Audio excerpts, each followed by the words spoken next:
Hi, my name is Abby and this is my story. So when I was 16 years old, so I was a sophomore in high school, I obviously thought I had hit a high of life. You know, I was at the top. I was an honors student and I was the head of the cheerleading squad, and I just thought life could not get any better and life was never going to be bad for me, and I was just going to be perfect all the time, which obviously is not how life works, and I realized that very quickly.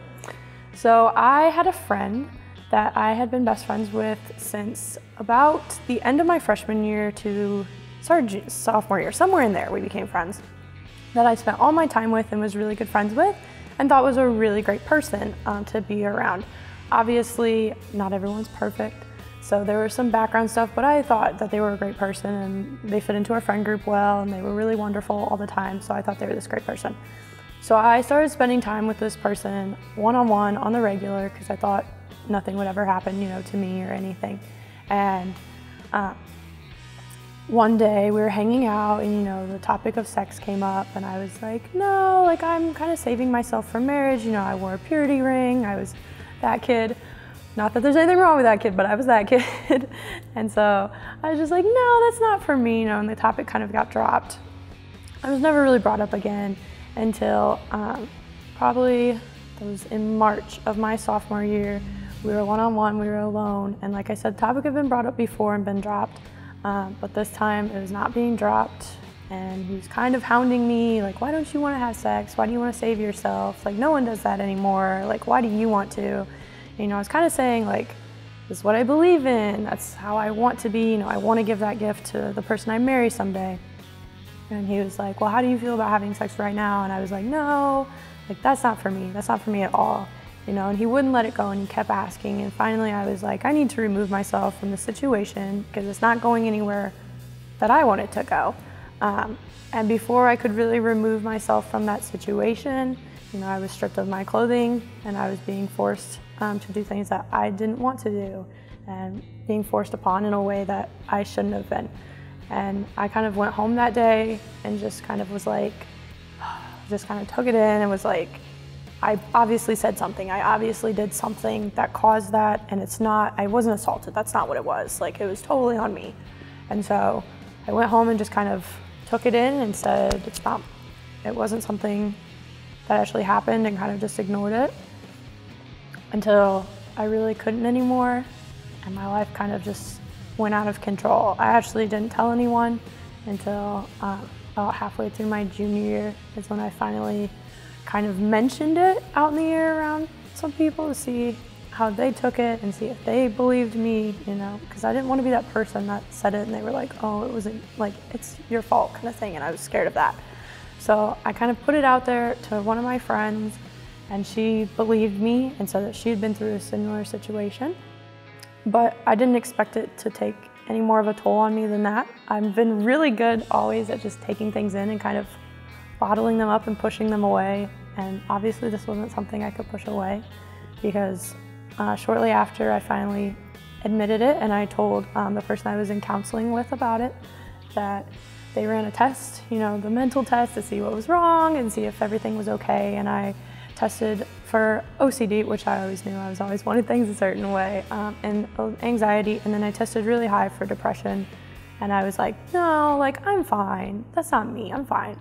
And so then about December of my junior year, I started feeling that depression. And I started not wanting to get out of bed and not wanting to go to school. And I'd come home from school, or I'd come home from cheering a game and I'd just lay on the floor for hours and wouldn't move.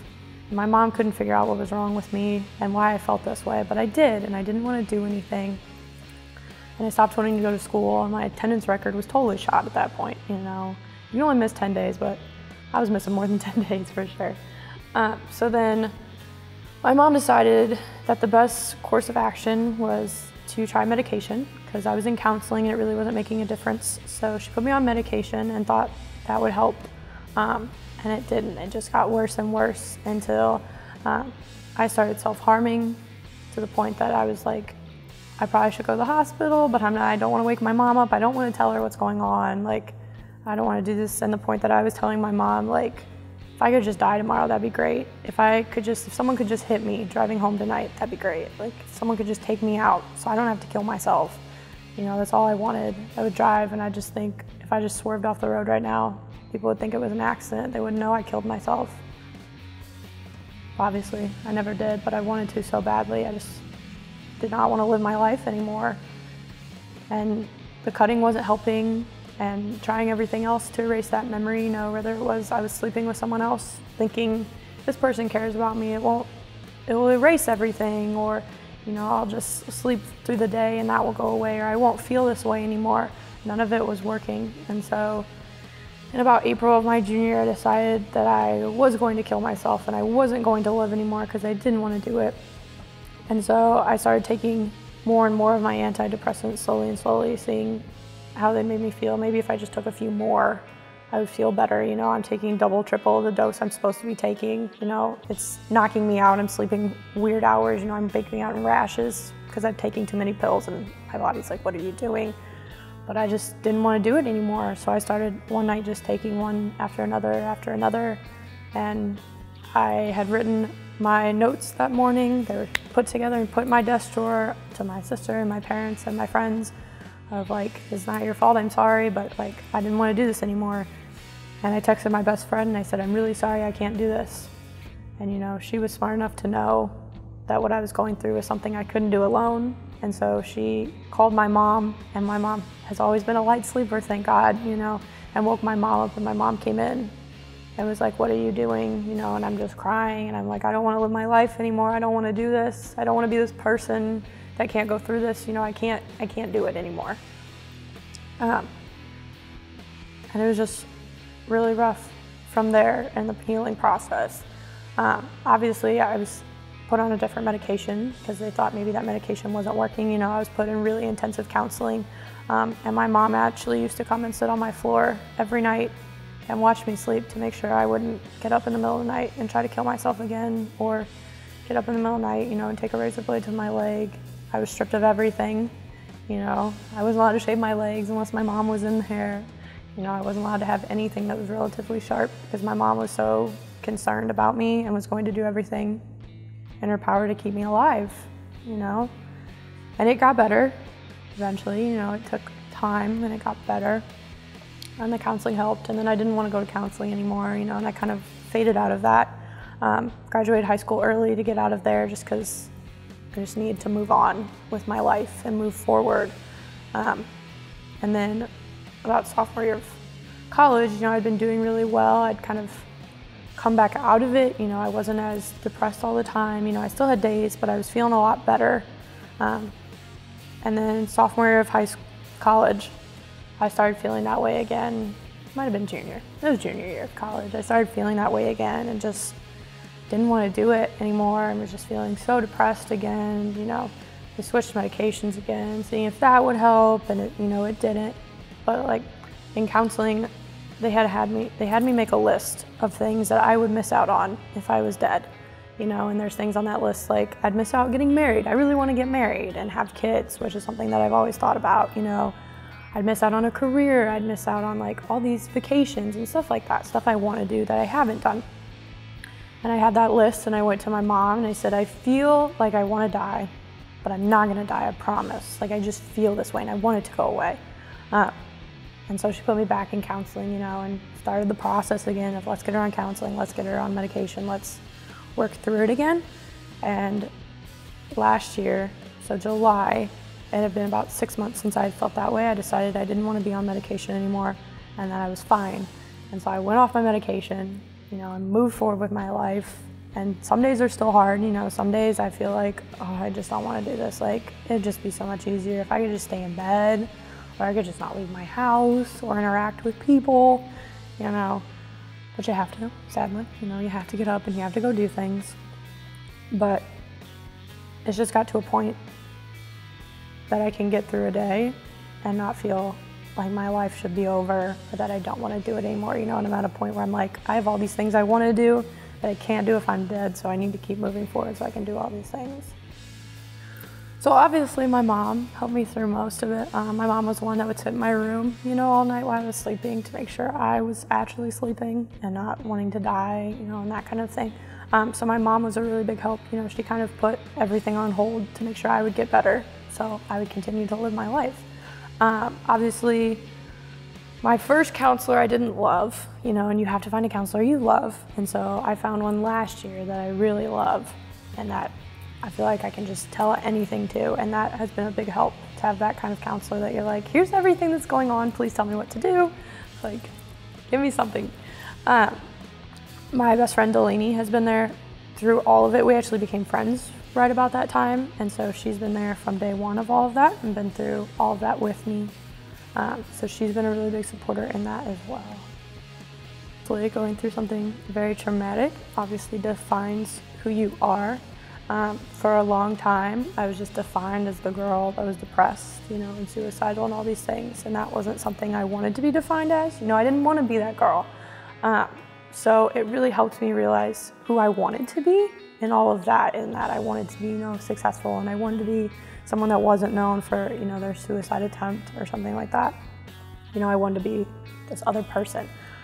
So in a lot of ways, it kind of guided me towards being the person I am today and making decisions that kept me away from those things. You know, I don't put myself in situations that I could feel depressed, or I don't like to be alone a lot of the time, because I know like being alone can lead to that. So it's a lot of like, I'm kind of a whole different person, because before I used to be like, I love to be alone, and now I'm like, okay, where's a person? Like, I need some human interaction. Otherwise I'm not gonna feel good in about 20 minutes. You know, that kind of thing.